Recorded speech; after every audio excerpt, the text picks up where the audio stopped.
نبی آبادی میں 1890 عیسوی کے اندر 1900 عیسوی میں 122 سال پہلے ایک صاحب نے نبوت کا دعویٰ کیا اسی خطے کے اندر. جی کہہ دیں گے، سمجھیں گے، سمجھائیں گے، بات کریں گے کہ لا نبی آبادی کا ہے میرے بعد. تو بات کا مطلب تو بعد میں ہے، بات کا مطلب تو بعد میں ہے. 100 سال کے بعد کوئی آ رہا ہے، 200 سال کے بعد کوئی آ رہا ہے، وہ نبی نے کہاں روکا ہے؟ لہذا نبی کے بعد کوئی نبی نہیں ہے، مگر نبی کے بعد کے بعد کے بعد کے بعد تو آ سکتا ہے، کیونکہ وہ بعد نہیں کہلائے گا. میری بات روشن ہے؟ لیکن یہاں پر نبی نے یہ بھی فرما دیا میرے بعد نبوت ہی نہیں ہے. خبردار 1000 سال بعد بھی کسی غلام احمد قادیانی کو نہ ڈھونڈنا. صلوات پڑھیں محمد و آل محمد. مجبوراً مجھے بتانا پڑے گا نا کہ میرے اشارے کس پہ جا رہے ہیں. ایک اور صلوات نبی اور آل نبی کا.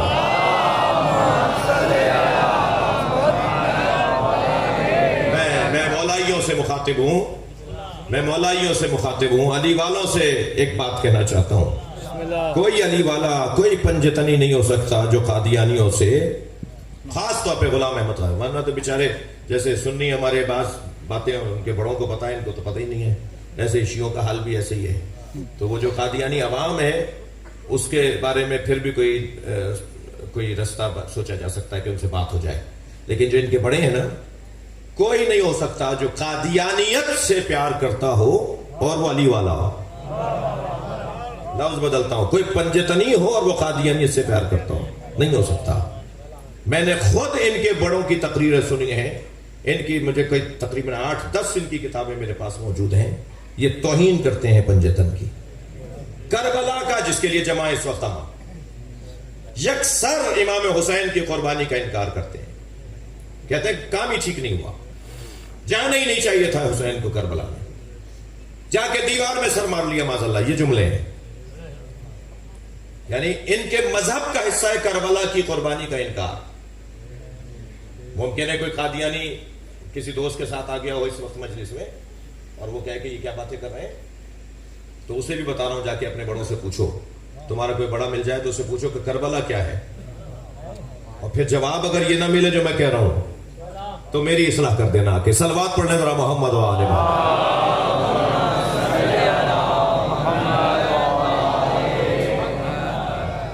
میں شرمندہ ہوں اپنے ان دوستوں سے جنہیں بیٹھنے کی جگہ نہیں مل رہی. بہرحال جناب جتوئی صاحب تھے، اس سے زیادہ کیا کر سکتے تھے؟ جو انہوں نے کیا اس سے زیادہ نہیں ہو سکتا. اللہ آپ سب کی توفیقات میں اضافہ فرمائے. میں اپنے مضمون کو ایک منزل دے رہا ہوں، اور وہ منزل یہ ہے کہ اگر علی سے نہیں جڑو گے تو بند گلی میں آ کھڑے ہو گے.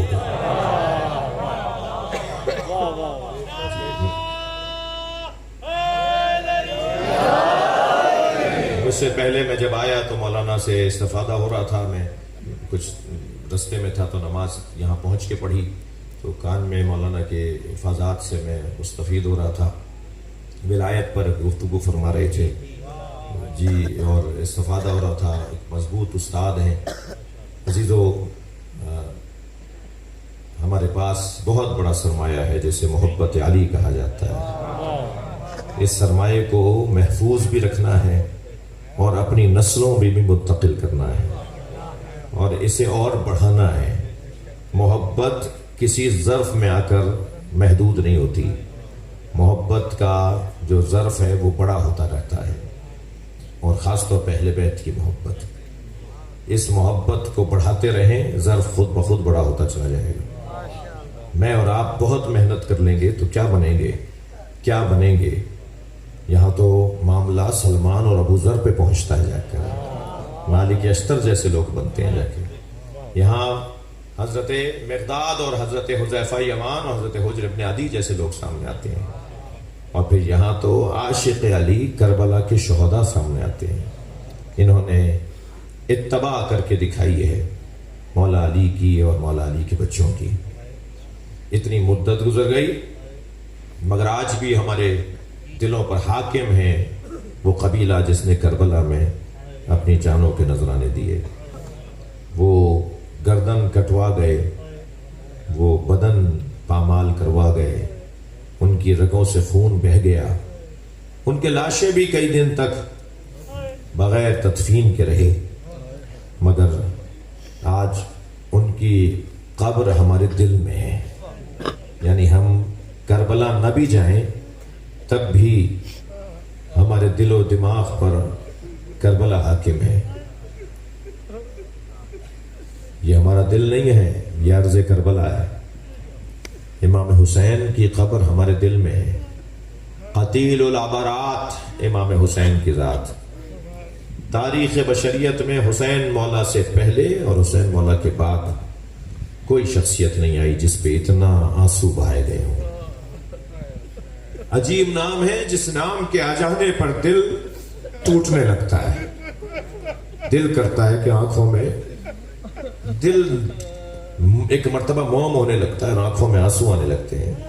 میں اور آپ تو کیا ہے، حضرت آدم فرماتے ہیں یا اللہ جب میں محمد کہتا ہوں تو میرے دل میں ٹھنڈک آتی ہے، جب میں فاطمہ کہتا ہوں تو مجھے ایک اپنے اندر سنگینی محسوس ہوتی ہے، جب میں حسن کہتا ہوں تو میرے اندر جمال کی کیفیت آتی ہے، مگر اور جب میں علی کہتا ہوں تو میرا سر بلند ہونے لگتا ہے۔ ایک خاص کیفیت ان ناموں پر مجھے آتی ہے، مگر جب میں حسین کہتا ہوں تو مجھے رونا آتا ہے۔ یا اللہ یہ نام کیا ہے جس نام پہ رونے کا دل کرتا ہے؟ امام حسین کی ولادت ہوئی ہے اور نبی گریہ کر رہے ہیں۔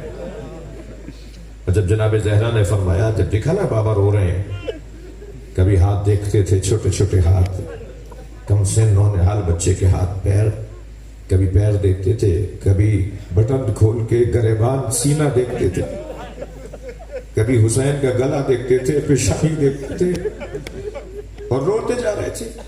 سیدہ قریب آئے اور فرمایا بابا کیا میرے بچے میں کوئی نقص ہے؟ آیت اللہ رسولی محلاتی نے زندگانی امام حسین میں اس کا فارسی سے اردو ترجمہ کرنے کی توفیق بھی مجھے حاصل ہوئی ہے، وہ چھپ بھی چکی ہے 2 مرتبہ۔ فرمایا بابا میرے بچے میں کوئی نقص ہے جو آپ بچے کے ہاتھ پیر دیکھ دیکھ کر رو رہے ہیں؟ فرمایا نہیں، یہ وہی بچہ ہے جس کے بدن پہ گھوڑے دوڑ رہے ہیں، یہ وہی حسین ہے جسے کربلا میں مارا جائے گا۔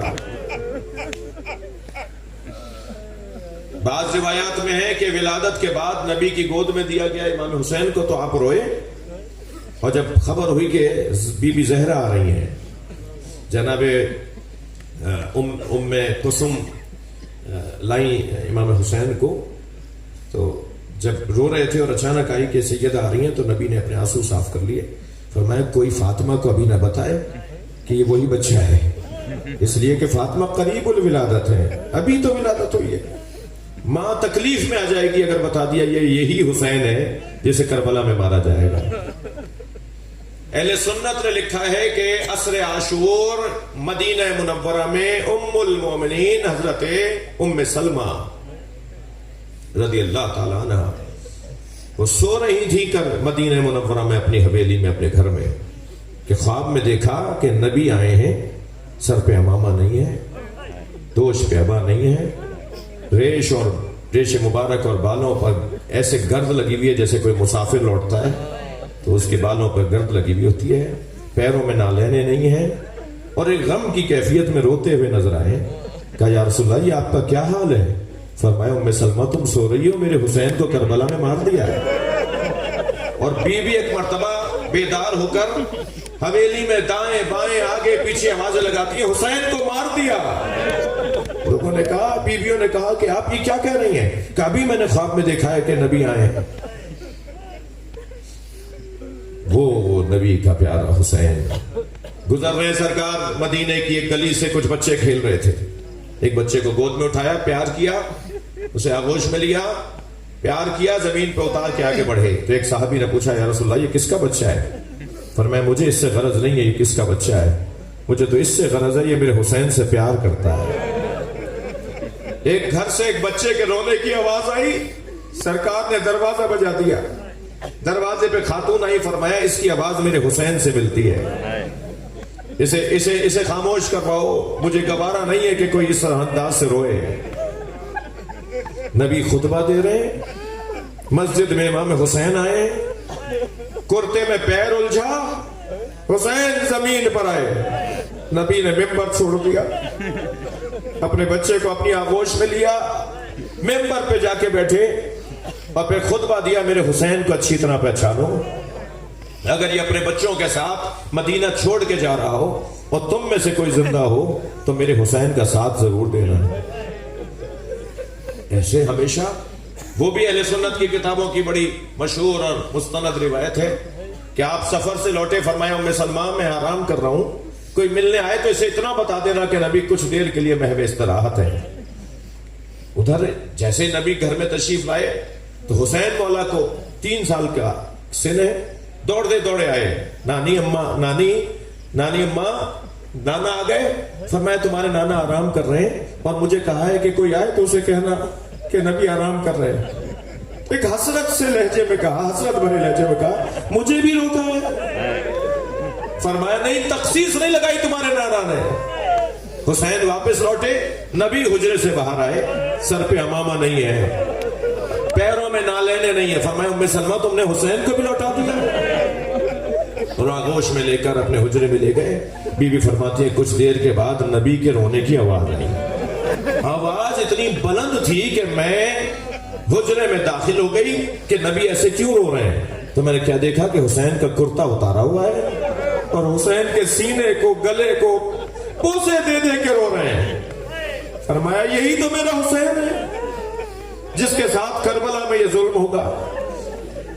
اجرکم اللہ، اجرکم اللہ۔ عزادارو آپ آمادہ ہیں، اگرچہ جب مجلس میں بیٹھا کریں تو تکلف کر کے نہیں رویا کریں۔ جب آپ کی آوازیں بلند ہوتی ہیں نا، جن کے مذہب میں رونا جائز ہے، میں ان سے تو کم کہہ سکتا ہوں نا کہ تکلف کر کے نہیں رویا کریں۔ امام رضا بلند رونے والوں کے لیے دعا کرتے ہیں، امام جعفر صادق بلند رونے والوں کے لیے، اونچی آواز میں رونے والوں کو دیکھ کر دعا فرماتے ہیں۔